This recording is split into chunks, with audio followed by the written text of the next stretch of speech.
Video केवल सामान्य जानकारी के लिए है। कोई भी दवा लेने से पहले डॉक्टर से सलाह अवश्य लें। अगर कोई वीडियो देखकर दवा लेता है तो वह खुद जिम्मेदार होगा। धन्यवाद।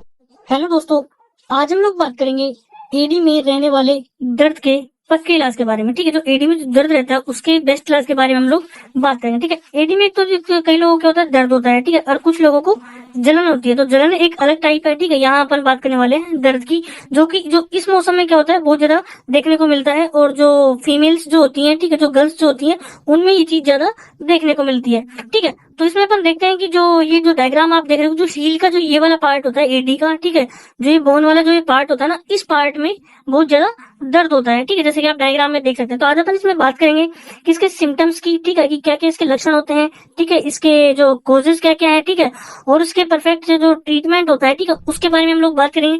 और आपने बहुत सारी दवाइयां ले ली है लेकिन फिर भी ठीक नहीं हो रहा है, तो उसके बाद में फाइनली क्या किया जाता है उसके बारे में हम लोग बात करेंगे कि अगर दवाई ठीक नहीं हो तो क्या इलाज दिया जाता है। ठीक है, तो सबसे पहले अपन यहाँ पे बात करने वाले हैं मुख्य लक्षण की। ठीक है, कि कौन कौन से लक्षण अपने को देखने को मिलते हैं। तो सबसे पहले आता है शार्प पेन। ठीक है, जो ये हील है जो आपको दिख रही है हड्डी में, जो डायग्राम में दिख रहा है, ठीक है, तो इस पॉइंट पे क्या होता है, इस पॉइंट पे क्या होगा तो दर्द होने लगता है। ठीक है, उसके बाद में आता है स्टिफनेस। ठीक है, स्टिफनेस में क्या है कि जो ये वाला जो पार्ट होता है जहां जहां पे दर्द हो रहा है वो वहां पे आपको बहुत ही जैसे कठोर टाइप में होता है ना, टाइट टाइट सा फील होता है। ठीक है, उसके बाद में अपन देखते हैं कि जो मॉर्निंग स्टेपिंग पेन का मतलब होता है जैसे ही आप सुबह पहले उठते हैं, तो जैसे ही आप फर्स्ट स्टेप रखते हैं, जैसे आप उठ के चलने की कोशिश करते हैं, तो आपको इस वाले पार्ट में क्या होता है बहुत तेज अचानक से शार्प पेन होने लगता है, उसको मॉर्निंग स्टेपिंग पेन बोलते हैं। तो ये वाली प्रॉब्लम भी देखने को मिलती है।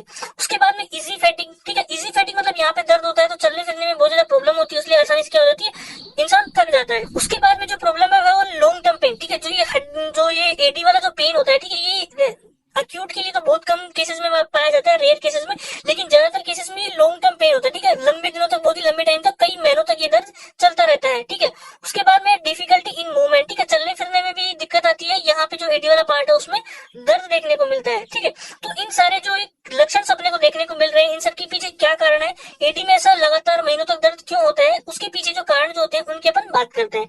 तो सबसे पहले है प्लांटर फेसिटिस। ठीक है, प्लांटर फेसिटिस के अंदर क्या होता है कि जो आप देख रहे हैं, ये जो आपको ये दिख रहा है प्लांटर फेसिका, जो ये लिगामेंट्स आपको हड्डी के नीचे जो ये दिख रहा है लास्ट में, दो मैं डायग्राम में आपको बता दूं, जो ये आपको जो दिख रहा है, ठीक है, ये प्लांटर फेसिका जो है, ये जो लिगामेंट्स है, ठीक है, इसमें अंदर यहाँ पे अगर सूजन आ गई है, ठीक है, किसी वजह से यहाँ पे प्रेशर पड़ता है, ठीक है, ज्यादातर जो एथलीट्स होते हैं, जो या फिर कोई लंबे टाइम तक आप खड़े रहते हो, तो उस केस में क्या होता है कि यहाँ पे क्या होता है सूजन आ जाती है, और उस वजह से क्या होता है हड्डी के अंदर दर्द रहने लगता है। ठीक है, उसके बाद में है कि जो एकाइल्स टेंडोनाइटिस जो होते हैं, ठीक है, एकाइल टेंडोनाइटिस मतलब कि जो ये टेंडन है, ठीक है, जो ये आपकी जो बैक में जो लेग में आप देखते हो जो टेंडेंस है, ठीक है, इसमें क्या होता है खिंचाव हो जाता है। ठीक है, इसकी वजह से इसमें सूजन आ जाता है। ठीक है, लंबे टाइम तक खड़े रहने की वजह से, तो उस वजह से भी हड्डी में क्या हो सकता है, यहाँ पे एडी में दर्द हो सकता है।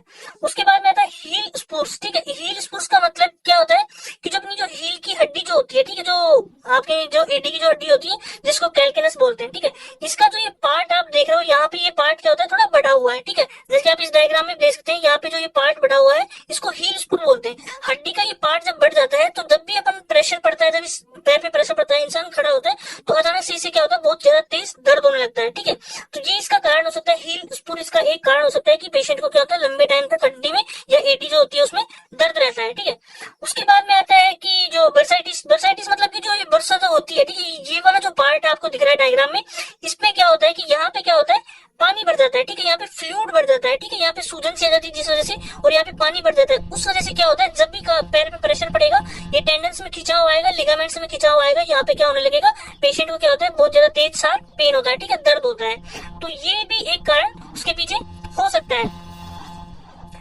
उसके बाद में 5th नंबर पे है स्ट्रेस फ्रैक्चर। ठीक है, कई वजह से कई बार क्या होता है जैसे एथलीट्स वगैरह होते हैं, अचानक से अगर तेज स्ट्रेस आ जाए, या कहीं पे पर अपन जैसे कभी ऊपर से अपन छलांग लगाने कूद जाते हैं, तो अचानक से बहुत ज्यादा प्रेशर आने की वजह से क्या होता है हील में फ्रैक्चर हो जाता है, क्रैक आ जाता है, तो उस वजह से भी लंबे टाइम तक दर्द होता है, जिसके लिए अपने को फ्रैक्चर के लिए अपने को सर्जरी वगैरह ट्रीटमेंट करवानी पड़ती है, या फिर जो गर्म पट्टी वगैरह ये सारे ट्रीटमेंट्स लेने पड़ते हैं, तो ये भी इसके पीछे एक कारण हो सकता है। उसके बाद में 6 नंबर पे मैं आता हूँ tarsal tunnel syndrome. Tarsal tunnel syndrome का मतलब ये जो नर्व आ रही है यहाँ पे, ठीक है, जो हील के अंदर जो नर्व आ रही है इसके अंदर स्वेलिंग आ जाती है, कमजोर पड़ जाती है, तो उस वजह से भी क्या होता है यहाँ पे दर्द होने लगता है। तो टार्सल टनल सिंड्रोम इसका एक रीजन हो सकता है, जिसके अंदर न्यूरोबाइन 4 मेथाइल कोबालामाइन वाली टैबलेट्स दी जाती है अगर इस वजह से पेन हो रहा है तो। ठीक है, उसके बाद में मैं बात करता हूँ जो सेवस जो डिजीज होती है, जो कैल्केनियल एपोफाइसाइटिस होता है, कि यहाँ पे जो ग्रोथ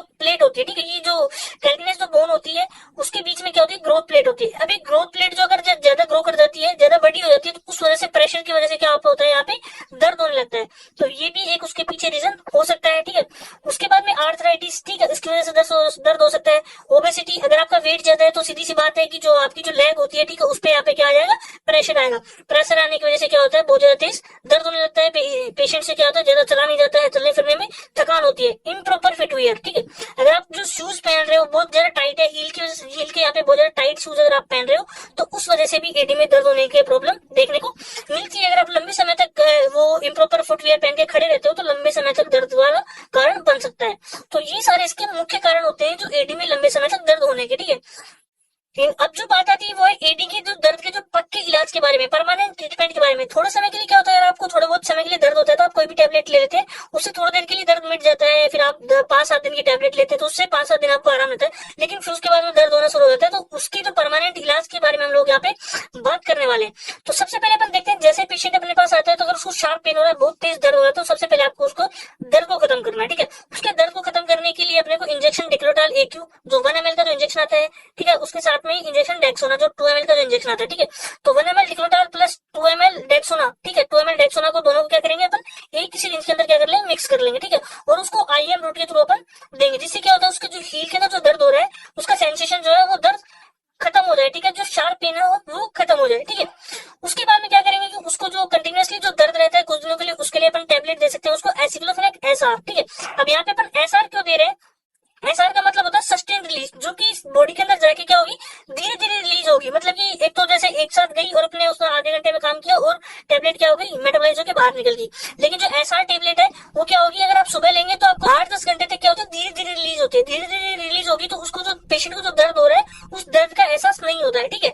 तो उसके बाद में इसके साथ में जो टेबलेट दी जाती है, जो एसिक्लोफेनेक SR के साथ में ओमनाकोटिल 10 mg की जो टेबलेट दी जाती है, एसआर टेबलेट जो है अपन एक टेबलेट सुबह और एक टेबलेट शाम को ले सकते हैं। उसी के साथ में ओमनाकोटिल 10 mg जो टेबलेट है, ठीक है, जो कि एक स्टेरॉइड है, वो भी एक टेबलेट सुबह एक टेबलेट शाम को इसी टेबलेट के साथ में ली जाती है। स्टेरॉइड क्या काम करे, जो वहाँ पे जो सूजन आ रही है, ठीक है, और जो वहाँ पे जो टेंडेंस के अंदर जो स्वेलिंग आ रही है, जो पेन हो रहा है, ठीक है, जो खिंचाव है, तो उसको खत्म करने के लिए ओमनाकोटिल 10 mg की टेबलेट की अपने को जरूरत पड़ती है। तो इतना अगर आप ट्रीटमेंट देते हैं तो कुछ दिनों के लिए उसके दर्द को खत्म किया जा सकता है। और कंटिन्यूअसली जो आगे जो उसका दर्द ना हो उसके लिए अपन यहाँ पे बात करते हैं कि जो अगर उसको शार्प पेन होता है तो उसके अंदर अपन डोलोकाइन जो जेल आती है, ठीक है, उस जेल को पेशेंट को लगा सकते हैं, ठीक है। उस जेल को अगर लगाएंगे तो हैंड पेंट क्या करेगी, लोकली काम करेगी और जल्दी से उसके दर्द को खत्म कर देगी।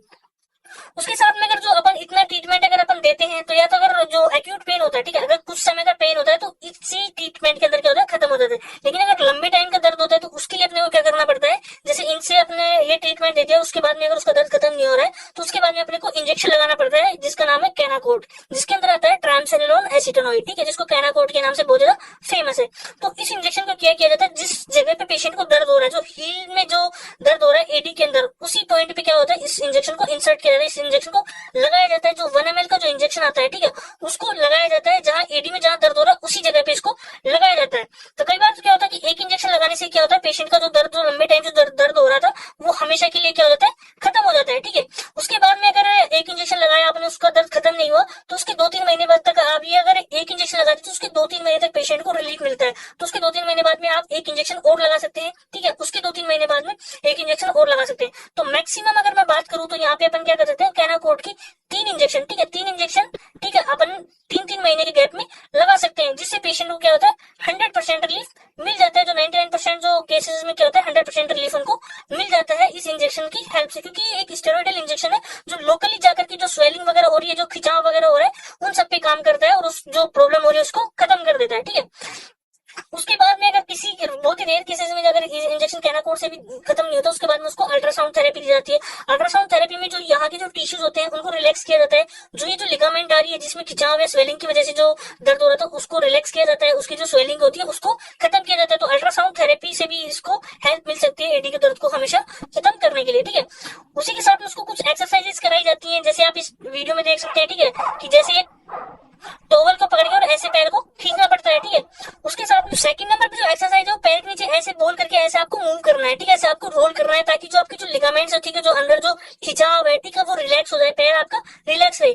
उसी के साथ में आप ऐसे डायग्राम में देख सकते हैं कि आपको ये जो टोवेल स्ट्रेच है, आपको ये सारे एक्सरसाइज करने की जरूरत है, ठीक है। मैं यहाँ पे आपको थोड़ा जूम करके दिखाता हूँ कि जो ये टोवेल स्ट्रेच है आपको ये एक्सरसाइज करनी पड़ेगी जो आप मेडिसिन ले रहे हो उनके साथ में, ठीक है, क्योंकि मेडिसिन के साथ में जो लंबा पेन है उसके लिए आपको एक्सरसाइज करना बहुत ज्यादा जरूरी है, ठीक है। स्टैंडिंग काफ स्ट्रेच, ठीक है, जो आपके पैर के स्ट्रेच आए इसके अंदर, तो आपको ये सारी एक्सरसाइज करने की जरूरत है। स्टैंडिंग सोलिस स्ट्रेच, ठीक है, जो ये आप देख रहे हैं दीवार के सट करके आपको खड़ा होना पड़ेगा ताकि आपके जो पैर में जो है स्ट्रेच है, ठीक है।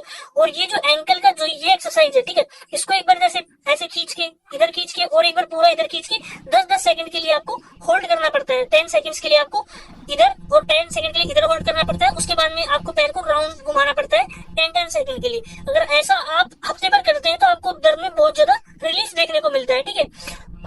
उसी के साथ में ऐसे आप पैर के नीचे कोई रोल रख के आप उसको रोल कर सकते हैं, जैसे अपन ने यहाँ पे बॉल से रोल किया था, ठीक है, वैसे ही आप यहाँ पे टॉवल वगैरह से किसी रस्सी वगैरह से पैर को खींच सकते हैं, ठीक है। अगर ऐसे आप ये सारे एक्सरसाइज करते हैं तो 100% के लिए आपको टैबलेट्स के साथ में अगर आप ये सारे एक्सरसाइज करते हैं तो 100% आपको रिलीफ मिल जाता है, ठीक है। तो ये सारे एक्सरसाइज करना बहुत ज्यादा जरूरी होते हैं क्योंकि हील का जो लंबे समय से पेन है वो टैबलेट से आसानी से ठीक नहीं होता है, तो उसी के लिए आपको एक्सरसाइज भी बताए जाते हैं। तो ये सारे एक्सरसाइज भी आपको करने पड़ेंगे, ठीक है। उसके बाद में अगर जो इन सबसे भी अगर जो किसी का वो दर्द नहीं खत्म होता है तो फाइनली उसके लिए ऑपरेशन ही उसका इलाज है, क्योंकि टैबलेट से उसको खत्म नहीं किया जा सकता है। क्योंकि अगर जब किसी का जो स्पुर होता है, जो हड्डी आकर अगर ये इस हड्डी बढ़ रही है तो फिर इसको दूरबीन के द्वारा क्या होता है, इसको घिस करके और इसको हड्डी को कम किया जाता है, ठीक है, ताकि उसको दर्द ना हो।